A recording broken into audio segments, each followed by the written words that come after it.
Hello दोस्तों, मैं शुभम सिंह आप लोगों को विभिन्न एग्जाम से रिलेटेड जानकारियाँ देता रहता हूँ। दोस्तों, जैसे कि आप लोगों को पता है कि एमपी टेट वर्ग 3 का फार्म भरा जा रहा है और काफ़ी लोगों को काफ़ी समस्याएं आ रही हैं। तो समस्याएं क्यों आ रही हैं, किस स्तर पे आ रही हैं? पहली बात, वो लोगों को पंजीयन नहीं हो पा रहा है, पंजीयन की वजह से समस्याएं आ रही हैं।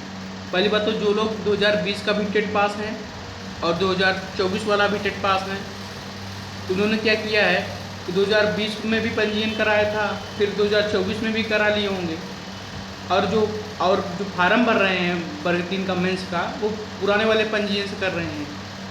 इस वजह से समस्याएं आ सकती हैं। और दूसरी बात, वो लोग पास फार्म भी गुम हो गया है, वो मिल ही नहीं रहा है। और मोबाइल नंबर, मेन चीज़ होती है मोबाइल नंबर। आपने मोबाइल नंबर से किस ईमेल आईडी से फार्म भरा है, पंजीयन कराया है, कुछ चीज़ को लेकर समस्या आ रही है। जैसे मैं गया था, मैं 2020 वाला टेट पास था, उस समय मेरा पंजीयन हुआ था। फिर क्या हुआ कि मैंने जब वर्ग 2 का एग्ज़ाम दिया, तो वर्ग 2 मेरा, जब वर्ग 3 वाला जो के समय जो पंजीयन हुआ था, उसका जो रसीद थी वो मिल नहीं रही थी, उसका जो प्रिंट आउट था। तो मैंने क्या किया कि फिर से मैंने अपडेट कराया। तो जब मैंने अपडेट करा लिया, तो मैं भी शुरू में यही गलती कर रहा था कि 2020 वाले पंजीयन जो मोबाइल नंबर डाला था उसी से कर रहा था, तो हो नहीं रहा था। फिर बाद में सही से ध्यान दिया तो पता चला कि मैंने जो वर्ग 2 में मतलब कि पंजीयन कराया था वर्ग 2 के लिए, तो उसको मैंने अपडेट किया था। तो अब दो वर्ग 2 वाला पंजीयन है, उस बेस पे जो उसमें जो मोबाइल नंबर है, उस पर हमारा जो मेंस का फार्म भरा जाएगा। यानी जो नया अपडेट आपने किया है उस बेस पे आपका फार्म भरा जाएगा। ठीक है। और कुछ बाकी सही भी रहने में कुछ समस्याएं सर्वर की आ रही हैं, तो आप लोग कोशिश करिए कि फार्म को रात में भरने की कोशिश कीजिए, सर्वर सही चलेगा। क्योंकि दिन में देखिए, अभी शुरू में फार्म भरा जा रहा था, सब काफ़ी लोग फार्म भर रहे हैं, तो भीड़ एक साथ टूट गई है। तो इससे सर्वर में प्रॉब्लम आ सकती है, कोई बड़ी बात नहीं है। देखिए, हो सकता है इसी तरह सर्वर रहेगा, डेट भी बढ़ा सकती है गवर्नमेंट, पर आप उसके भरोसे मत रहिए। आप लोग कोशिश करिए कि रात में आप लोगों को फार्म किसी तरह भर जाए। दूसरी चीज़ जो समस्या आ रही है कि फ़ोटो को लेकर कि सर मैंने फ़ोटो में अपना डेट ऑफ बर्थ और नहीं लगाया, वो डेट नहीं लगाया कि किस डेट का है, क्या कैसे। इसका मतलब ये नहीं है डेट नहीं लगा, कोई प्रॉब्लम नहीं, कोई समस्या नहीं। आपका सिग्नेचर होना चाहिए, आपका फ़ोटो साफ होनी चाहिए। और फ़ोटो उसमें लिखा हुआ कि पुरानी फ़ोटो नहीं, इसका मतलब ये नहीं कि आपने 12 साल वाली फ़ोटो लगा दी। उसका कहने का मतलब ये है कि आपकी फ़ोटो साफ होनी चाहिए और वो पुरानी नहीं होनी चाहिए। पता लगा बचपने वाला फ़ोटो लगा दिए जब आप शैशवावस्था में थे, अब फार्म आप प्रौढ़ावस्था में भर रहे हैं। इस चीज़ के लिए वो बोला गया है। उम्मीद करता हूँ आप लोगों को समझ में आ रहा होगा मेरी बात। दूसरी बात जो है, पंजीयन कराना सबको अनिवार्य है, चाहे वो इस स्टेट का हो, चाहे एमपी का हो, चाहे वो अदर स्टेट का हो। ठीक है, ये स्पष्ट सुनिए। और देखिए, और उसमें पंजीयन में दो पंजीयन है। एक पंजीयन आपका फार्म के लिए, एक जिला, आप जीवित हैं मृतक, इस चीज़ के लिए पंजीयन पूछ रहा है कि आपका कार्यालय किस जिले के कार्यालय में आपका पंजीयन हुआ है। ठीक है। वो जब आप पहली बार पंजीयन कराते हो, उसमें सब सारी डिटेल्स दी जाती है। ठीक है, ये चीज़ें बता रहा हूँ मैं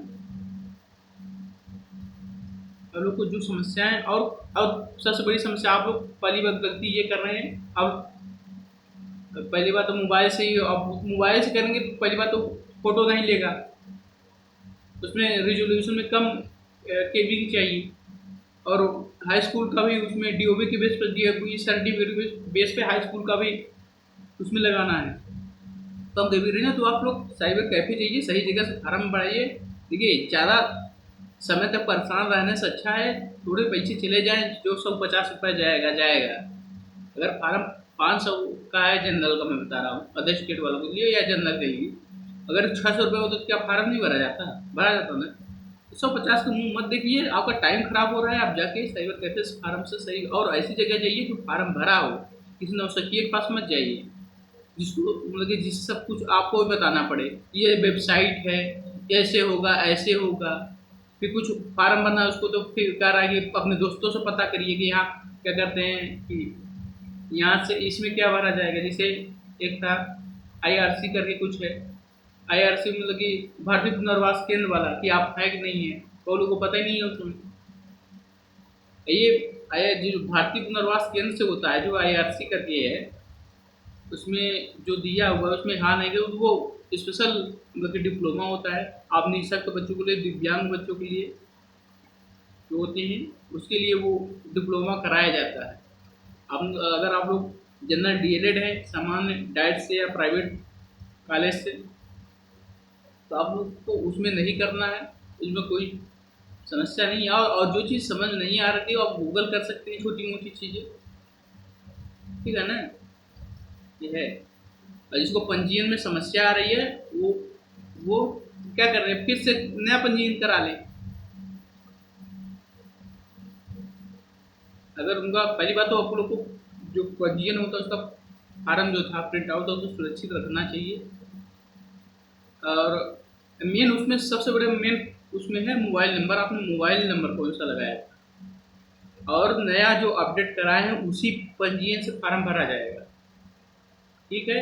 जैसे मैंने बताया कि मैंने MP टेट वर्ग 3 का टेट दिया हुआ, उसमें पंजीयन हुआ था। फिर मैंने क्या किया, वर्ग 2 का भी मैंने क्या कहते हैं एग्जाम दिया था। उसमें उसमें उस समय क्या हुआ कि मेरा जब फार्म भर रहा था वर्ग 2 का, तो मेरा पंजीयन मिल नहीं रहा था प्रिंट आउट, तो मैंने फिर से पंजीयन कराया। अब क्या हुआ, जब फिर से पंजीयन कराया तो फिर अब वर्ग 3 का जब मैं मेंस भर रहा, वर्ग 3 का मेंस भर रहा था, मैं पंजीयन वही 2020 का टेट वाला लगा रहा था मोबाइल नंबर, वो हो नहीं रहा था। फिर बाद में ध्यान दिया तो ये हुआ कि फिर से पंजीयन मैंने अपडेट किया, तो अपडेट किए हुए पंजीयन से अब फार्म भरा गया मेरा। उम्मीद करता हूँ चीज़ें आपको समझ में आ रही होंगी। आप किसी अच्छी जगह साइबर कैफे जाके फार्म की, जो आपका टाइम खराब हो रहा है और एग्ज़ाम भी नज़दीक है, बहुत ज़्यादा समय बहुत ज़्यादा है नहीं, अगर आप हफ्ते 10 दिन इसी में निकाल देंगे तो 10 दिन में आप कोई सिलेबस पढ़ सकते हैं, एक आध दो सब्जेक्ट खत्म कर सकते हैं। तो डेली डेली परेशान होने से एक चीज़ करके इस कबाड़ से हट जाइए, ठीक है, ये बताना था आप लोग को। तो ठीक है दोस्तों, इस तरह की सूचनाएं आपको मैं जब तक एग्ज़ाम हो नहीं हो जाता है या एग्ज़ाम हो जाता है तो जानकारी रहेगा आप लोग को दी जाएंगी इस तरह की, ताकि आप लोग परेशान ना हो। अब मिलता है, कुछ नई सूचना आती है तो आप लोग को बताया जाएगा, ठीक है। Thank you so much. आप लोग को अगर हमारा वीडियो अच्छा लगा तो हमारा चैनल सब्सक्राइब कर लीजिए। बाकी जय हिंद जय भारत।